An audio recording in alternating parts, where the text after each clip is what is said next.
Meus amigos, boa tarde a todos vocês. Estamos aqui hoje, dia 3 de outubro de 2022. Hoje nós estamos aqui comemorando o aniversário de Kardec, não é? O aniversário de Kardec. Estamos relembrando também o desencarne de Francisco de Assis e também o aniversário do nosso amigo Jorge Guimarães. Então, é dia de festa, dia de boas lembranças. Que bom! E hoje nós estamos dando início ao estudo dessa obra, Devassando o Invisível, de Ivone do Amaral Pereira. Não é obra psicográfica. Quando ela escreveu esse livro, quando esse livro foi publicado em 1963, a nossa querida irmã estava encarnada, tá? Então, Devassando o Invisível, uma publicação da Federação Espírita Brasileira, da nossa querida irmã Ivone do Amaral Pereira. E nós vamos, antes de iniciarmos aqui, vamos fazer a nossa prece. Eu vou pedir para a nossa amiga Carmen. Carmen, você pode fazer a nossa prece de abertura? Sim.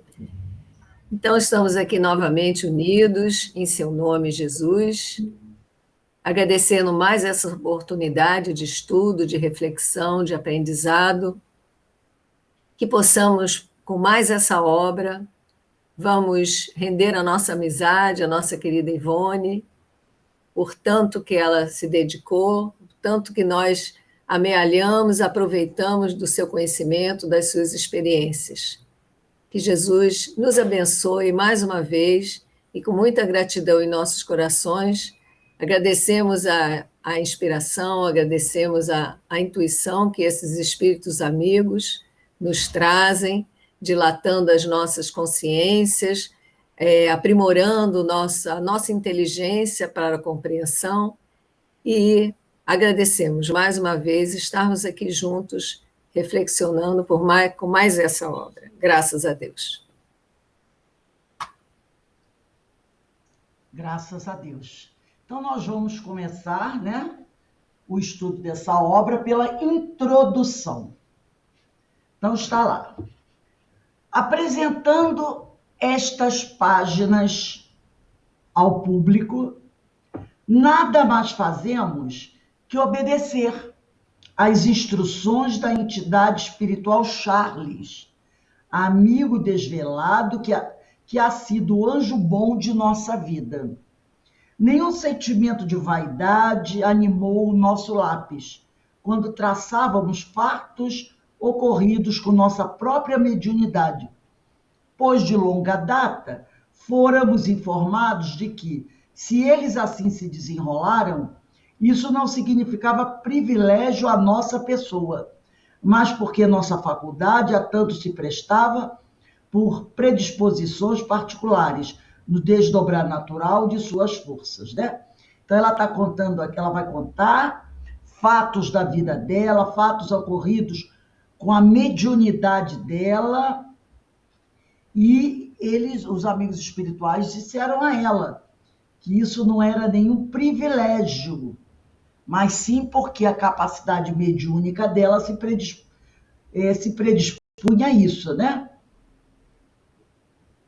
E, ademais, para que viéssemos a público testemunhar ainda uma vez o que outros adeptos do Espiritismo testemunharam também, visto ser de interesse geral, que se patenteie sempre por múltiplos sinais os fatos que o além-túmulo, desde tempos remotos, tem concedido aos homens. Então, ela está falando aqui que é bom que se divulgue os fatos da espiritualidade, né?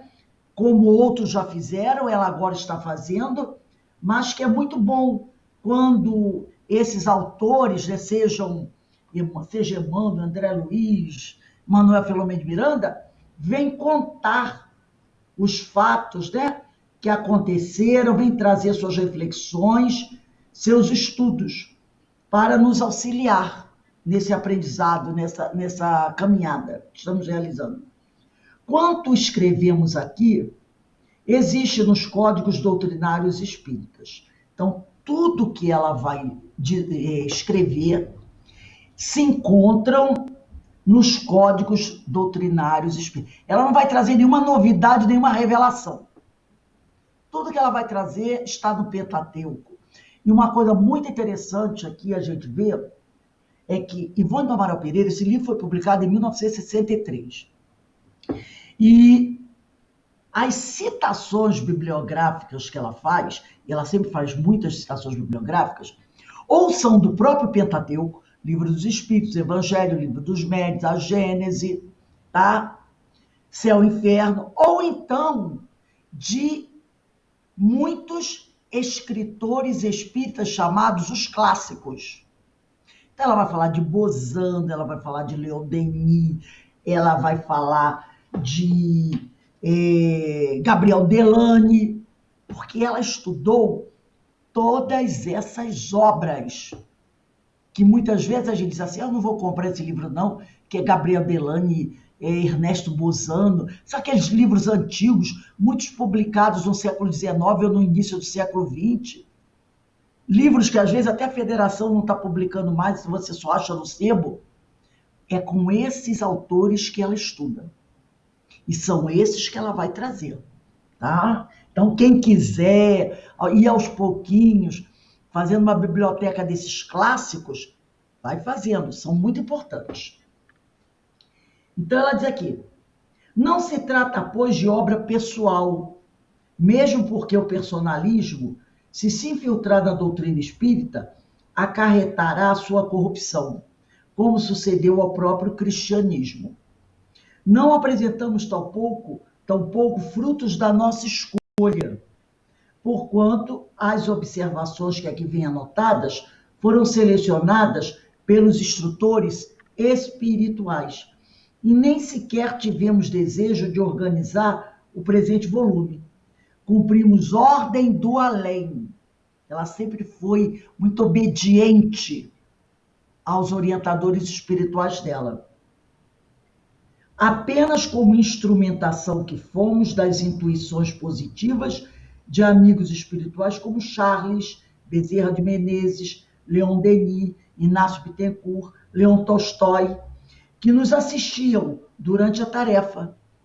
Esses eram os espíritos que acompanhavam, tá, gente? Olha aí. Inácio Bittencourt, Leon Denis, Leon Tolstói, tá? Levando-nos a compilar recordações de ocorrências passadas, que jaziam adormecidas, e indicando até mesmo os trechos das obras de Allan Kardec a citar, inclusive os trechos da espiritualidade, muitos trechos que ela aqui cita, foram indicados pelos amigos espirituais, tá? Como obras a citar, como tese no cabeçalho de cada capítulo. Então, a gente vai ver que na introdução de cada capítulo, ela vai trazer uma citação de uma obra de Allan Kardec. E essas citações que ela traz são orientação do plano espiritual.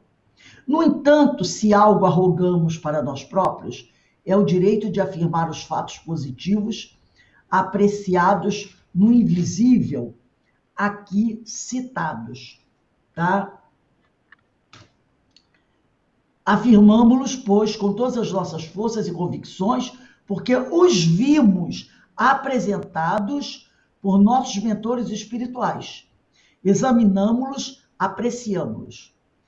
E de tão longa data esses acontecimentos de além-túmulo se sucedem em nossa vida, e tão habituada nos achamos no presente à sua realidade, que o além-túmulo para nós deixou de ser uma sensação, para se tornar sequência diária da nossa vida. Olha só. Esses fatos aconteciam com ela diariamente. Fatos vindo de um passado muito antigo, de um passado mais recente, E muitas vezes a tal ponto que ela confundia, que confundimos os dois mundos, não lembrando de modo se tal ou qual acontecimento foi ocorrido aqui na Terra ou no além, no invisível. Então, às vezes, os fatos que vinham, ela não sabia se aquele fato tinha acontecido nessa encarnação, se tinha acontecido em encarnação passada, ela já estava até confundindo os fatos. E muitas vezes acontece outro sim, que amigos nossos do invisível costumam ser confundidos de imediato com outros tantos da Terra. Então, ela às vezes até confundia se aquele companheiro que estava se apresentando ali é um amigo de uma vida passada ou um amigo dessa vida atual. Olha só como a vida dela já tinha se tornado, né? Possam estas páginas despertar no coração do leitor o amor do estudo, tão necessário. Isso aqui é importantíssimo. Ela fala, né? Possam essas páginas despertar no coração do leitor o amor ao estudo, porque Ivone sempre foi uma amante do estudo. E ela diz, tão necessário, da revelação espírita e que a observação e a análise se sucedam, de sua parte, ao ponto final das lições ventiladas.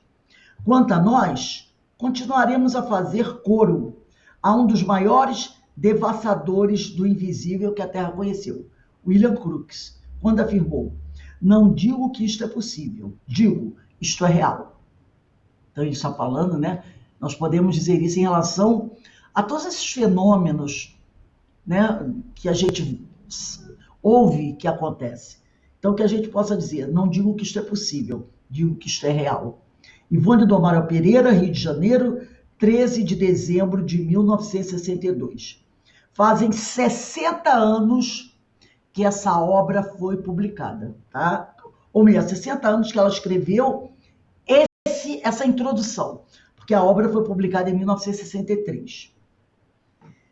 Então, o primeiro capítulo que ela traz é Nada de Novo. Eu gosto, vocês podem ler aqui, mas eu sempre gosto de ler na obra espírita.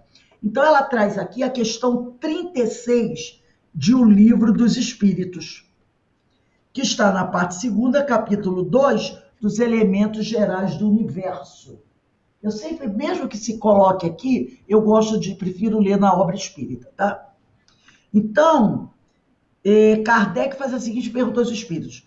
O vácuo absoluto existe em alguma parte no espaço universal? Esse vácuo seria o vazio. E eles respondem, não, não há o vácuo.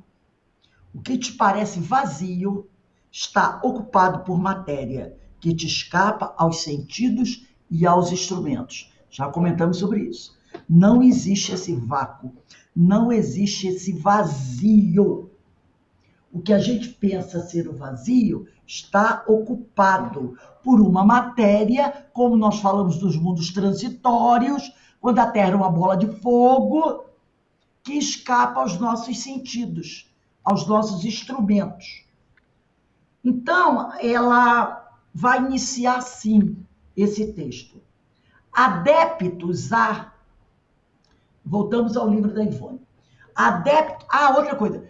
Eu vou pedir a vocês para deixarem o livro dos Espíritos aberto na questão 278, como eu pedi antes. Já deixa o livro dos Espíritos aberto na questão 278.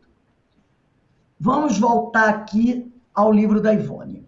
Ela diz assim, adeptos da doutrina espírita que rejeitam até hoje a versão ultimamente muito ventilada pelos espíritos desencarnados por meio de obras ditadas psicograficamente de um mundo material, principalmente sobre a obra de André Luiz.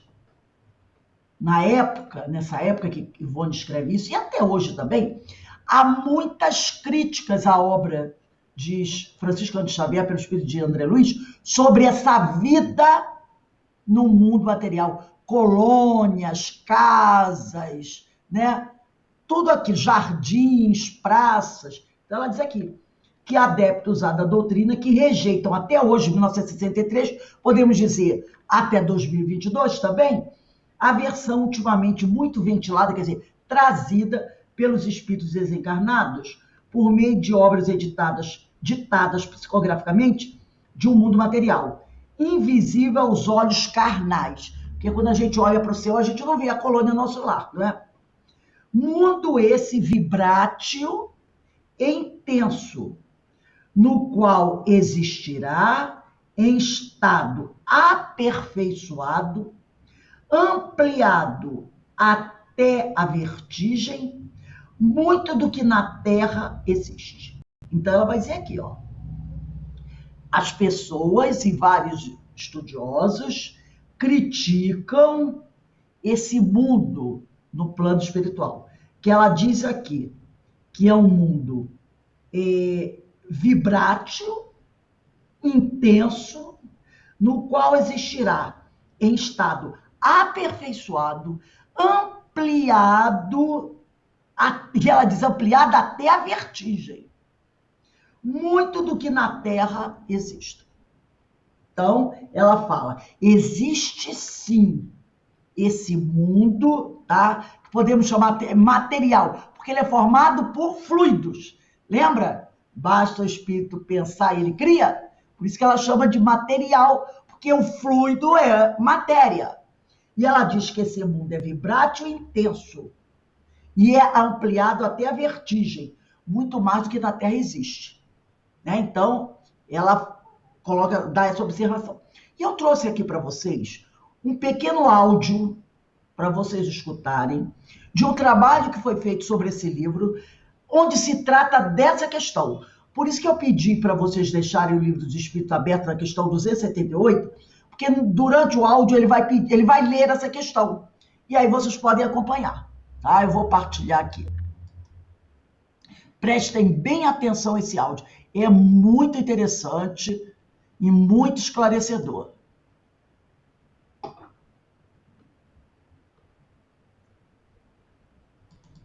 Vamos lá.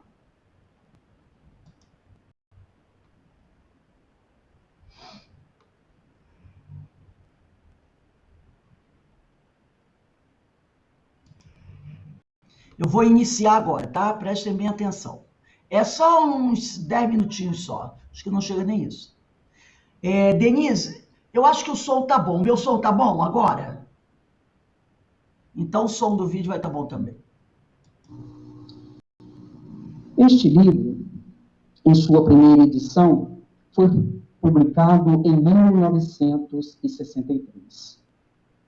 E aqui Dona Ivone diz que até hoje, e trazemos esse até hoje para os nossos dias, ou seja, até hoje, 1º de julho de 2015, mesmo em meio a tantas informações sobre o mundo espiritual, sejam através de análises detalhadas das obras básicas ou subsidiárias, mesmo em meio a tantas informações relatadas pelos espíritos desencarnados, muitos ainda rejeitam a ideia de um mundo espiritual real, constituído de matéria quintessenciada, onde os espíritos se relacionariam em comunidades, preparando-se para futuras encarnações.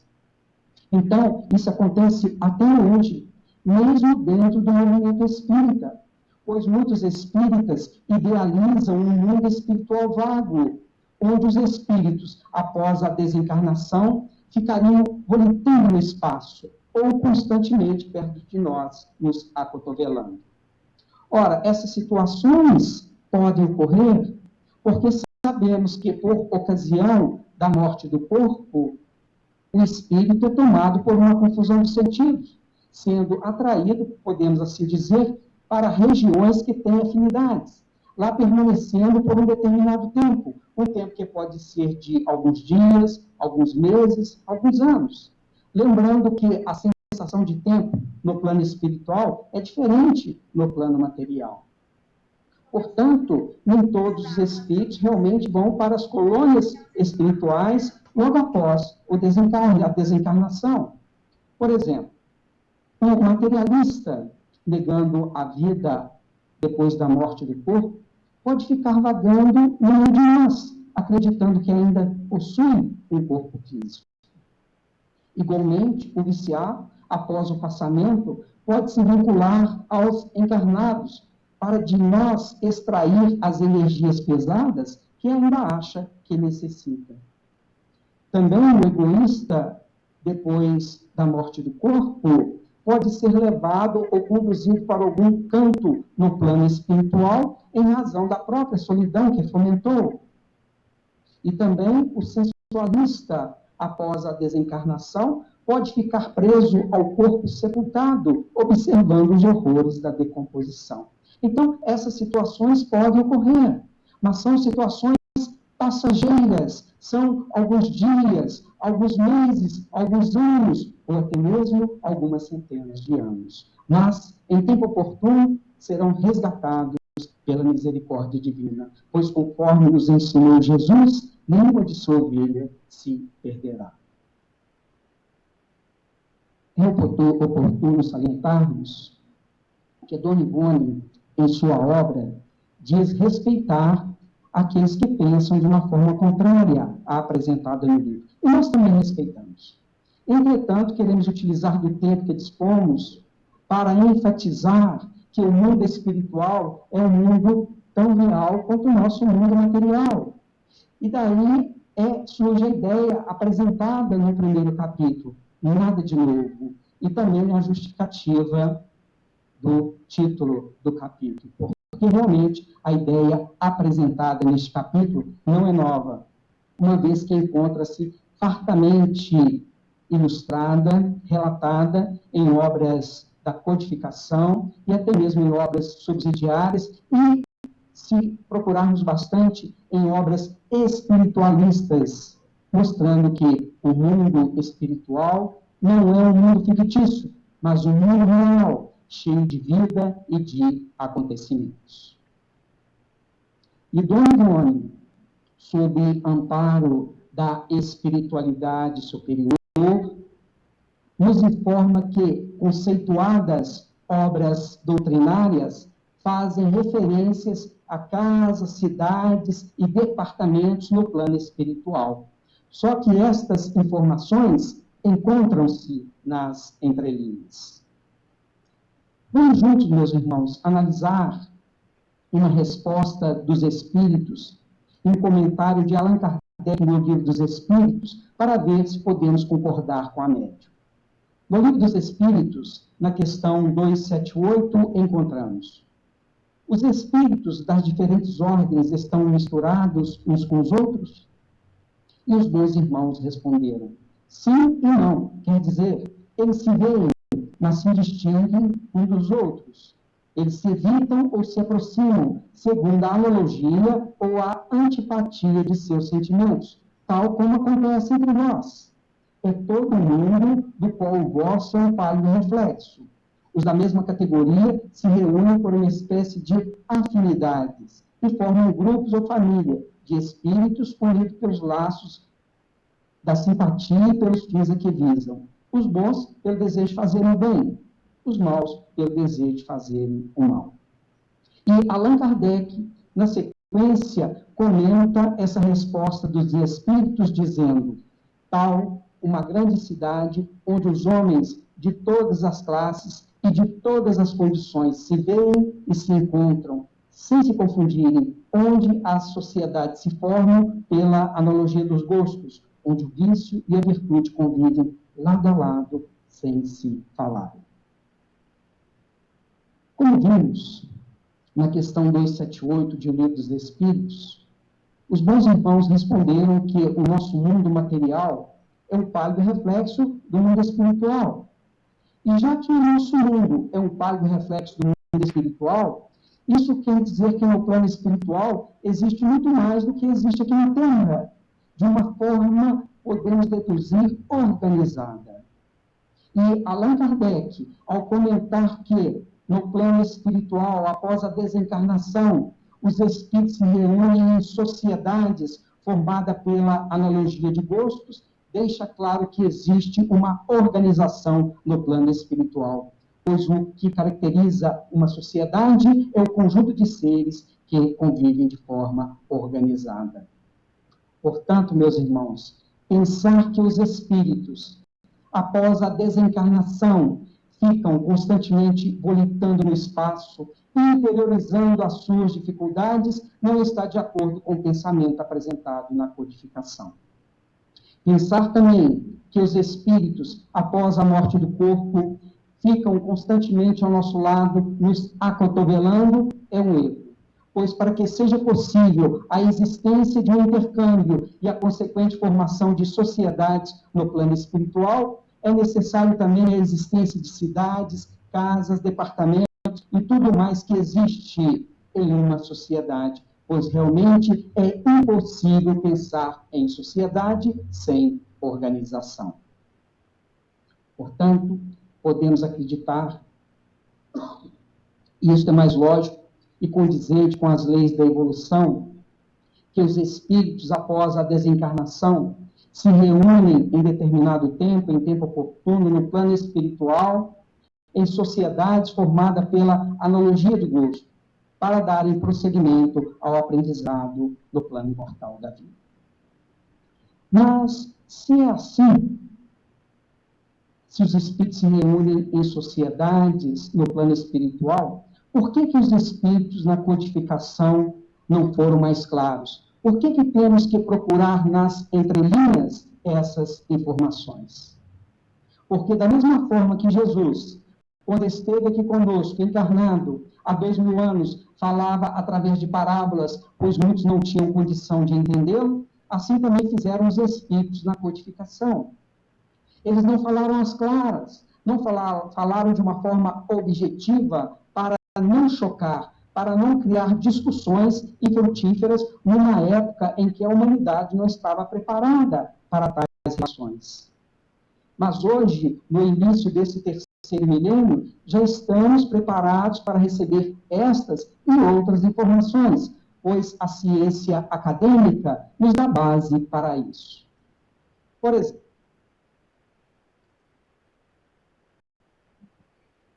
encerramos aqui o áudio apenas para reforçar isso, e ele é bem claro, né? Foi uma palestra, foi feita, acho que é em Minas, no interior de São Paulo, não me lembro bem, onde eles fizeram uma semana de Ivone do Amaral Pereira, que é muito comum isso no interior, fazer uma semana, né? Uma semana Chico, semana André Luiz, semana Ivone do Amaral Pereira. Então, aqui ele deixa muito claro, inclusive explicando a questão 278 de O Livro dos Espíritos, que existe sim esse mundo no plano espiritual. E aí voltamos aqui com Dona Ivone. Ela diz assim, e ele até citou isso: respeitamos certamente a opinião dos refratários a essa revelação, visto que, se é dever de qualquer cidadão respeitar opiniões alheias ao espírita, com muita maior razão assistirá ao dever de consideração à opinião do próximo, ainda quando antagônica ao seu modo de ver e pensar. Não seria, porém, ocioso raciocinarmos sobre ensinamentos particulares aos domínios da doutrina espírita. Raciocínios que, se nenhum proveito trouxeram a instrução que nos cumpre dilatar diariamente, repara como ela é. Ela diz, assunto, instrução que nos cumpre dilatar diariamente. Então, ela diz que o estudo tem que ser diário. Ao menos nos auxiliarão no aprendizado da meditação, exercitando-nos o pensamento para voos mais arrojados. Estas páginas, como as demais que compõem o presente volume, não são frutos do nosso raciocínio pessoal, como não são de nossas concepções doutrinárias, visto que temos o cuidado de jamais estabelecer concepções pessoais em assuntos de espiritismo. Kardec também falava sobre isso, né? Kardec também vai falar muito sobre isso, que ele não dá a opinião dele, é o pensamento dos espíritos. Certos da nossa fragilidade, renunciamos bem cedo à vaidade das opiniões próprias, para nos achegarmos aos mestres e grandes vultos da doutrina, e junto deles buscar o ensinamento seguro, aceitando igualmente o que o invisível espontaneamente nos revela, quando concorde com os ensinamentos básicos. Olha só, aceitando igualmente o que o invisível espontaneamente nos revela, quando concorde, quando em acordo, né, quando concorde com os ensinamentos básicos. Então, tudo que o invisível, os amigos espirituais revelavam para ela, ela passava pelo crivo da doutrina, do espiritismo. E ela deixa bem claro aqui, aceitando igualmente o que o invisível espontaneamente nos revela, quando concorde, quer dizer, quando em acordo com os ensinamentos básicos. Revelações que, algumas vezes, têm contrariado mesmo as ideias que havíamos feito sobre mais de um assunto. Temos sido, portanto, tão somente um veículo transmissor das ideias e do noticiário do espaço, e mercê de Deus, empenhamos-nos esforçadamente em ser passiva aos dedicados amigos invisíveis, ao se valerem da nossa faculdade. E por isso mesmo, o que aqui se afigura escrito, por nossa pena, mas não será do que o murmúrio das vozes de amigos espirituais que nos dirigem o cérebro e impulsionam o lápis, depois de haverem arrebatado nosso espírito a giros instrutivos pelo mundo invisível aos mais das vezes. Então, ela se coloca aqui, humildemente, como um instrumento da espiritualidade. Mas ela deixa muito claro que ela só aceita aquilo que está em acordo com o que a doutrina traz para a gente, tá? E ela não coloca as opiniões pessoais dela. Desde o advento da doutrina espírita, os nobres habitantes do mundo espiritual, que se têm comunicado com os homens por intermédio de grande variedade de médios, afirmam ser a Terra um pálido reflexo do espaço. O livro dos médios de Allan Kardec, segunda parte do belo capítulo 8 do Laboratório do Mundo Invisível, é fecundo em explicações que oferecem base para estudos e conclusões muito profundas quanto à vertiginosa intensidade do plano invisível. Há possibilidade de realizações ali, por assim dizer, materiais, que as entidades desencarnadas sempre afirmaram e que nos últimos tempos vêm confirmando com insistência e pormenores dignos de atenção. Então, quando ela diz realizações, por assim dizer, materiais, por quê? Porque eles trabalham com o fluido, e o fluido é matéria, tá?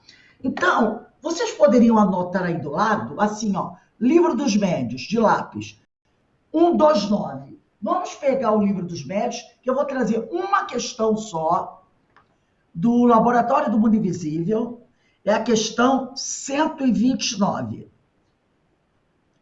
Que ela não citou essa questão, mas ela falou do capítulo e disse que o capítulo tem coisas maravilhosas. Ela diz o belo capítulo, né?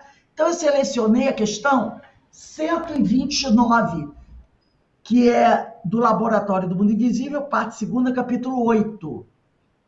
Iraci, pode ler para a gente? Lê aí devagarzinho a questão 129 de O Livro dos Médios.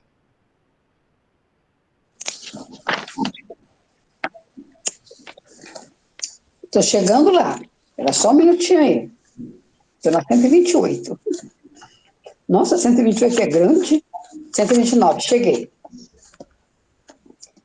A teoria acima se pode resumir desta maneira. O espírito atua sobre a matéria. Da matéria cósmica universal, tira os elementos de que necessite para formar, a seu bel prazer, objetos que tenham a aparência dos diversos corpos existentes na Terra. Pode igualmente, pela ação da sua vontade, operar na matéria elementar uma transformação íntima, que lhe confira determinadas propriedades. Essa faculdade é inerente à natureza do espírito, que muitas vezes a exerce de modo instintivo, quando necessário tem disso se aperceber. Os objetos que o espírito forma têm existência temporária, subordinada à sua vontade ou a uma necessidade que ele experimenta. Pode fazê-los e desfazê-los livremente. Em certos casos, esses objetos aos olhos de pessoas vivas podem apresentar todas as aparências da realidade, isto é, tornarem-se momentaneamente visíveis e até mesmo tangíveis. A formação, porém, não criação, atento, que do nada o espírito nada pode tirar.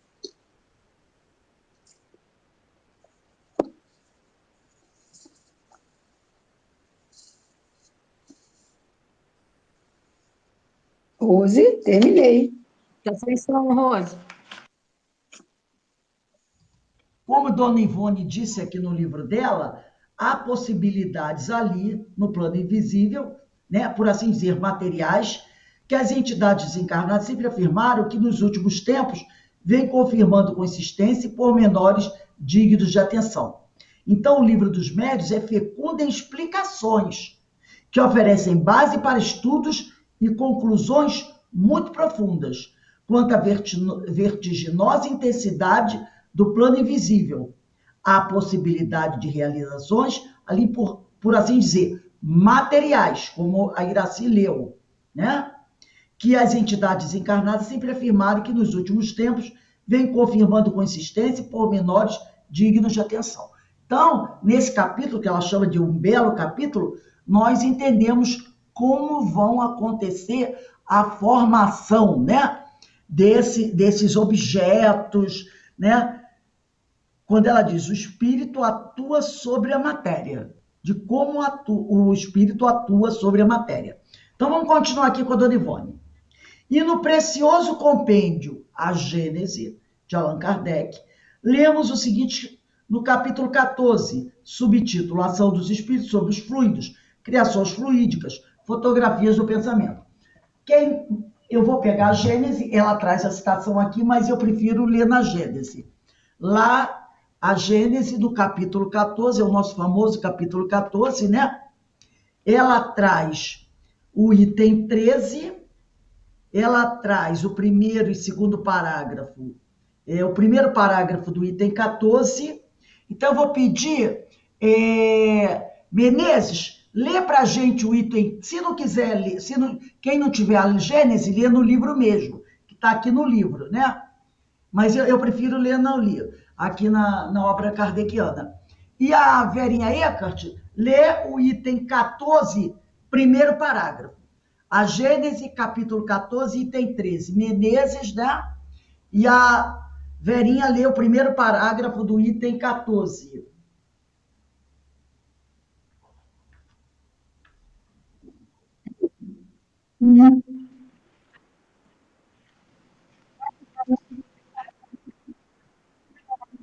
O teu é o primeiro parágrafo do item 14, do capítulo 14 da Gênese.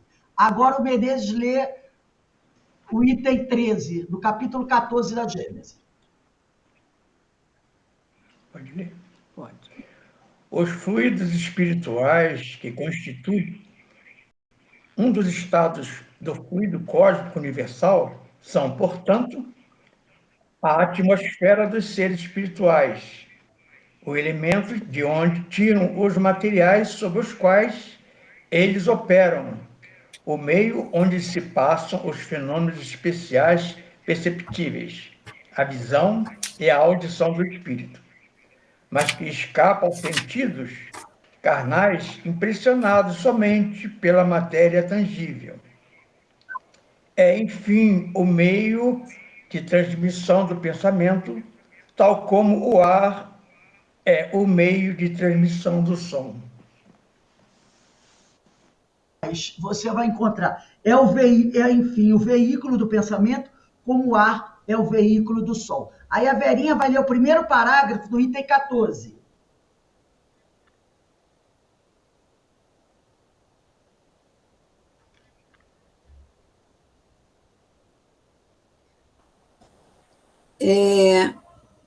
Os espíritos atuam, é esse?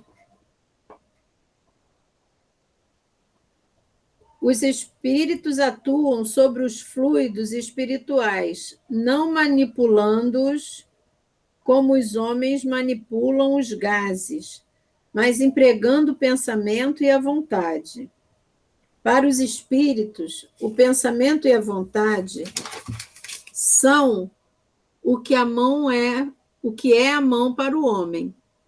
Pelo pensamento, eles imprimem àqueles fluidos tal ou qual direção, os aglomeram, combinam ou dispersam, organizam com eles conjuntos que apresentam uma aparência, uma forma, uma coloração determinada. Mudam-lhes as propriedades como um químico muda a dos gases ou de outros corpos, combinando-os segundo certas leis. É a grande oficina ou laboratório da vida espiritual. Perfeito. E aí a dona Ivone diz assim, e no item 3, né, a dona Ivone vai dizer assim, e no item 3 desse mesmo capítulo encontraremos. Vamos lá ler o item 3 do capítulo 14. Item 3 do capítulo 14 da Gênese. Márcia, você pode ler para a gente? Quem vai ler? Márcia. Item 3 do capítulo 14 da Gênese. Márcia, para você ler o primeiro e o segundo parágrafo, tá? Do item 3 do capítulo 14. No estado de eterização, o fluido cósmico não é uniforme, sem deixar de ser etéreo. Sofre modificações tão variadas em gênero e mais numerosas, talvez, do que no estado de matéria tangível. Essas modificações constituem fluidos distintos que, embora procedentes do mesmo princípio, são dotados de propriedades especiais e dão lugar aos fenômenos peculiares ao mundo invisível. Dentro da realidade de tudo, esses fluidos têm para os espíritos, que também são fluídicos, uma aparência tão material quanto a dos objetos tangíveis para os encarnados, e são para eles o que são para nós as substâncias do mundo terrestre. Eles os elaboram e combinam para produzirem determinados efeitos, como fazem os homens com os seus materiais, ainda que por processos diferentes.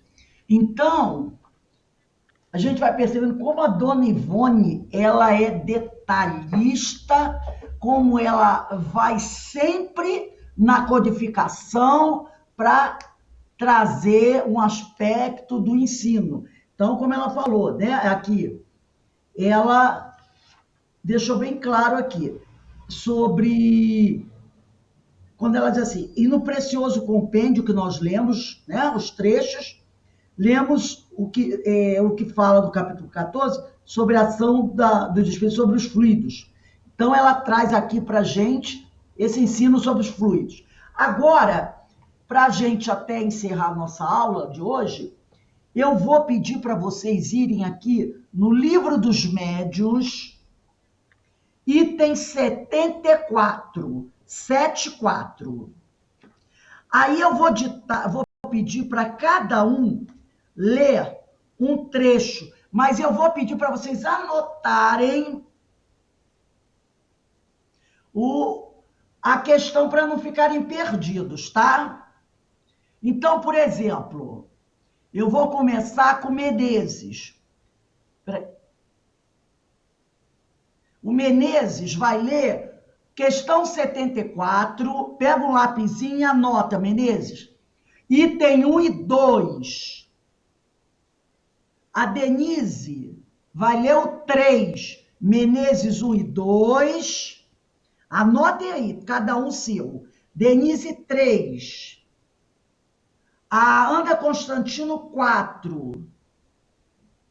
A Carmen o 5. A Marinês o 6. A Verinha Eckert o 7. A Márcia o 8. Falei, eu citei todo mundo? E eu leio os dois últimos. Rose, o meu está picotando.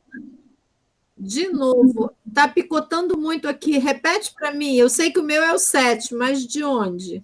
Do item Minha internet está um horror. Livro dos Médios, questão 74, 74. Tá. Falta Iraci. Eu parei no 8, né? Aí, Faltou eu. faltou Iraci o 9. Iraci, anota em 9. Achei. Item 9. Ah, desculpa, gente. Peraí, que eu me enrolei aqui. Para aí. Eu me enrolei. Ó, Menezes, 1 e 2. Denise, 3. Quem seria o 4? Levanta o dedo rápido, só levanta o dedo. Quem seria o 4? Ana, você é o 5. É quinto. Ana Constantino, quinto. Depois, quem é o sexto? Levanta o dedo, só para falar. Quem é o sexto? Gente, quem é o sexto? Eu era o 5. Inês. Eu era o Inês. 5. Peraí. Inês. Gente, olha só. Menezes é 1 e 2, Denise é 3, Ana Constantino é o 5. Não tem 4, Ana Constantino é o 5. Quem ia ser o 6? Eu. Carmen. Eu, Inês. Depois da Ana Constantino, é Carmen. Tá, Carmen? Que você ia ser o 4, vai ser o 5. Inês é o 6. 6. Quem seria o 7 aí? Então, Verinha, você é 8. Márcia, qual era o seu? Você 8. tinha dito para mim que eu era o 7. Não, você é 8. 7 sou eu. Você é 8. Verinha, 8. É que eu troquei, gente. Eu também, ó. Márcia, qual é o seu? O meu era o 8. Então, você é o 13º. Tá. Iraci é o 16º. Pronto. Vamos lá. Iraci é o 16º. Começa aí. É porque eu fiz uma direto e não é direto, esse é o teatro. Vamos lá. 1 e 2 Menezes. Pode falar. Será o fluido universal uma emanação da divindade? Lê o que está antes, Não. Menezes, do 74. As respostas seguintes nos foram dadas pelos espíritos São Luís. Muitos outros depois as confirmaram. Número 1. Será o fluido universal uma emanação da divindade? Não. Número 2. Será uma criação da divindade? Tudo é criado, exceto Deus. Número 3. O fluido universal será ao mesmo tempo o elemento universal? Sim, é o princípio elementar de todas as coisas. 5. Em que estado o fluido universal se nos apresenta na sua maior simplicidade? Para o encontrarmos na sua simplicidade absoluta, precisamos ascender aos espíritos puros no vosso mundo. Ele sempre se acha mais ou menos modificado. Para formar a matéria compacta que vos cerca, entretanto, podeis dizer que o estado em que se encontra mais próximo daquela simplicidade é do fluido a que chamais fluido magnético animal. 6. Foi dito que o fluido universal é a fonte da vida. É, ao mesmo tempo a fonte da inteligência? Não, o fluido universal apenas anima a matéria. Então, gente, isso aqui é muito importante, hein? O fluido universal apenas anima, apenas dá vitalidade à matéria. Agora é a 13ª. Minto, é a 8ª, né? 8ª, desculpa. 8ª. Como pode um espírito produzir o movimento de um corpo sólido? Combinando uma parte do fluido universal com o fluido próprio àquele efeito que o médium emite. Quer dizer, com fluido próprio, né, para aquele tipo de fenômeno. Então, cada fenômeno tem um tipo de fluido. Por isso que ele diz, combinando uma parte do fluido universal com o fluido próprio àquele efeito que o médium emite. Então, não é o mesmo fluido, tipo de fluido, para todos os fenômenos. Entendeu? Para cada tipo de fenômeno, tem o fluido próprio. Agora, quem é a 13ª? Eu. Se compreendemos bem o que disseste, o princípio vital reside no fluido universal. O espírito tira deste fluido o envoltório semimaterial que constitui o seu perispírito e é ainda por meio deste fluido que ele atua sobre a matéria inerte. É assim? É, quer dizer, ele empresta à matéria uma espécie de vida factícia. A matéria se anima da vida animal. A mesa que se move debaixo das vossas mãos vive como animal, obedece por si mesma ao ser inteligente. Não é este quem a impele, como faz o homem com um fardo. Quando ela se eleva, não é o espírito quem a levanta, com o esforço do seu braço. É a própria mesa que, animada, obedece à impulsão que lhe dá o espírito.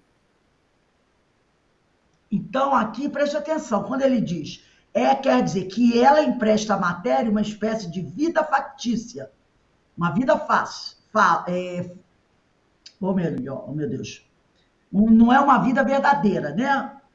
A matéria se anima da vida animal. A matéria adquire vitalidade. É isso que é importante a gente entender, que essa animação é vitalidade.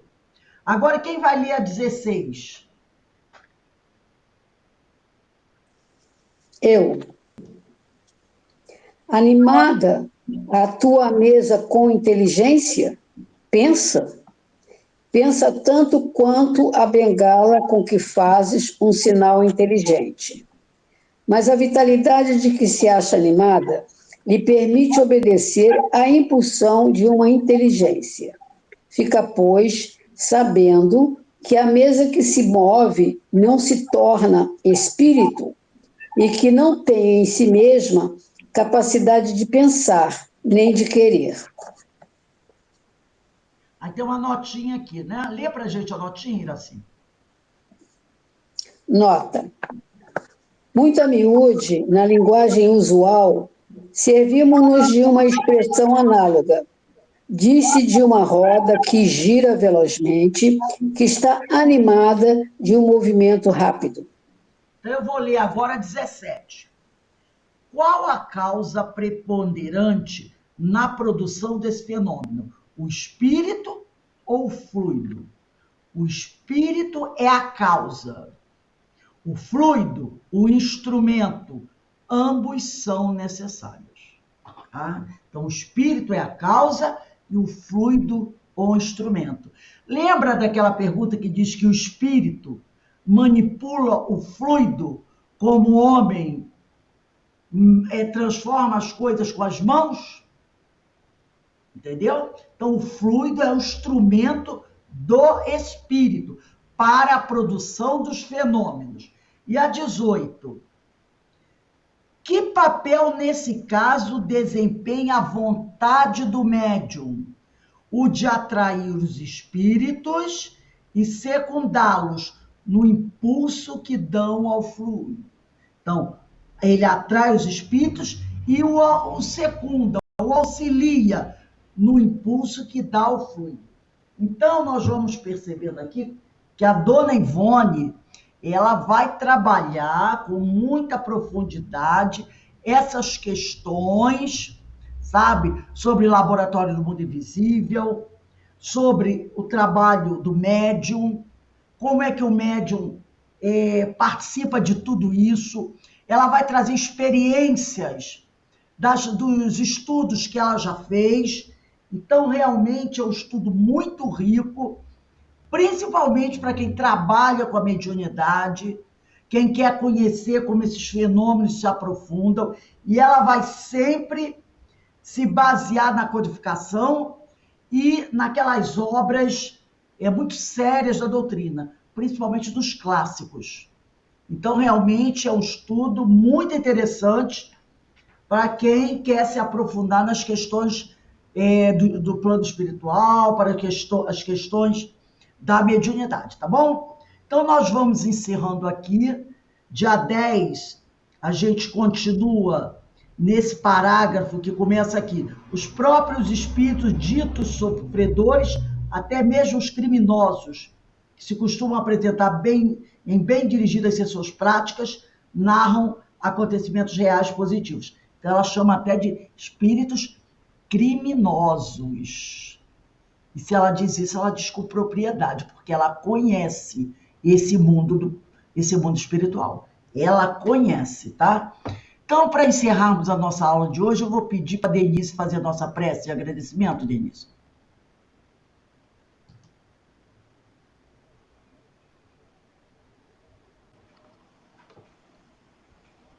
Pai amado, aqui estamos mais uma vez, reunidos em nome do nosso Mestre Jesus, para mais esse estudo que nos esclarece, nos orienta, nos coloca em melhores condições de compreender as suas leis, o que ocorre conosco e como devemos agir, Senhor. Então, gratos estamos mais uma vez por aqui estarmos reunidos e gratos também a esses espíritos que conosco vêm estudar, aqueles que vêm nos instruir. E mais uma vez, Senhor, agradecidos pela amplidão dos pensamentos, a amplidão que nos dá na nossa visão do mundo invisível, e que possamos utilizarmos da melhor forma esses ensinamentos, tornando a nossa caminhada menos difícil, menos trabalhosa, menos complicada. Então, gratos estamos, Senhor, mais uma vez, de coração, a todos esses ensinamentos. Possamos estar sempre conectados com a sua lei, com a sua vontade, Senhor. Esteja conosco, querido Mestre Jesus, hoje e sempre. Que assim seja. Graças a Deus. Graças a Deus. Bem, meus amigos, daqui a 15 minutinhos, 10 minutinhos, 15 minutos, começaremos a nossa reunião pública. Hoje o tema não poderia ser outro do que Allan Kardec, porque hoje é aniversário do codificador, não é? Também é a data da desencarnação de Francisco de Assis. Então, Denise, você faz, por favor, prepare a prece de abertura para a gente? Então, tá legal. Vamos dar uma paradinha, porque a nossa palestrante já está na casa, né? Daqui a pouco a gente se reúne aí.